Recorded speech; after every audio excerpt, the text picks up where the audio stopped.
আজকে একটু ভর্তা ভাত খেতে ইচ্ছা করছে, যেই কথা সেই কাজ। তাই আমি নিয়ে এলাম কয়েকটা লাউ পাতা। এই যে দেখতে পাচ্ছেন, নিজেদের গাছ থেকে কয়েকটা লাউ পাতা নিয়ে নিচ্ছি। একদমই কচি লাউ পাতাগুলো। আসসালামু আলাইকুম, সবাই কেমন আছেন?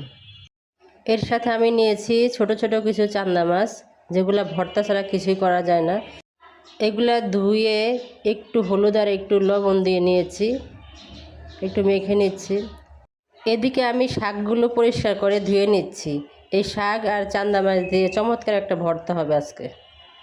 তো আমার শাকগুলো ধুয়ে নেওয়া শেষ, আমি একটা কড়াইতে তুলে নিচ্ছি এখন। মাছ এবং শাকের প্রসেসটা যদি আমার শাশুড়ি করেছে। তো একটু তেলের মধ্যে মাছটা প্রথমে ঢেলে দিলেন, তারপর খানিকটা নেড়ে চেড়ে দিলেন। একদম মুচমুচে করে ভাজতে হবে না। প্রায় 2-3 মিনিট নাড়াচাড়ার পর এখন উনি দিয়ে দিলেন পেঁয়াজ কুচি।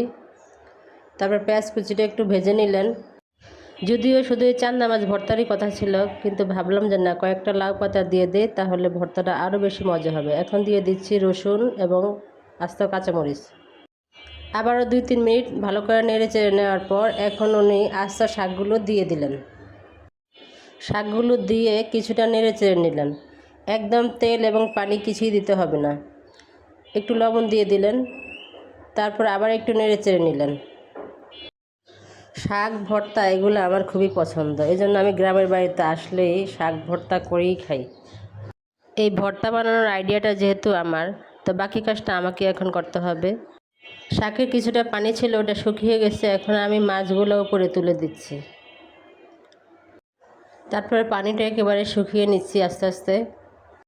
চুলার আঁচটা একদমই বাড়িয়ে দেওয়া যাবে না। তো আমার শাক আর মাছটা একদমই রেডি হয়ে গেল, আমি এখন ঢেলে নিচ্ছি। আপনারা ইচ্ছা করলে শাক এবং মাছটা আলাদা আলাদাভাবেও তৈরি করে নিতে পারবেন। একতরফা বা এক কোয়ালিটির খাবার খেতে আমাদের সবারই কিন্তু বিরক্ত এসে যায়। তো আমরা যদি এভাবে নতুন নতুন কিছু তৈরি করে নিতে পারি, তাহলে আমাদের যে খাবারের একঘেয়েমিতে এটা থাকে না।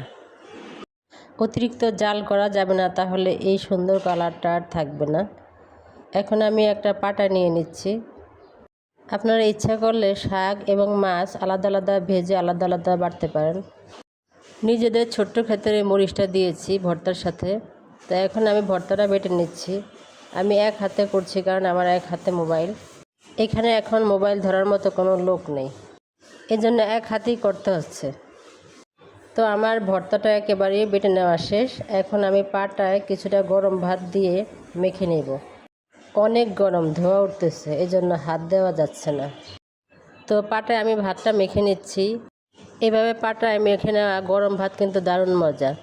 আপনারা এভাবে তৈরি করে খেয়ে দেখতে পারেন। আর রেসিপিটি ভালো লাগলে তাহলে লাইক, কমেন্ট, শেয়ার এবং সাবস্ক্রাইব করে পাশে থাকবেন। সবাই ভালো থাকবেন। আল্লাহ হাফেজ।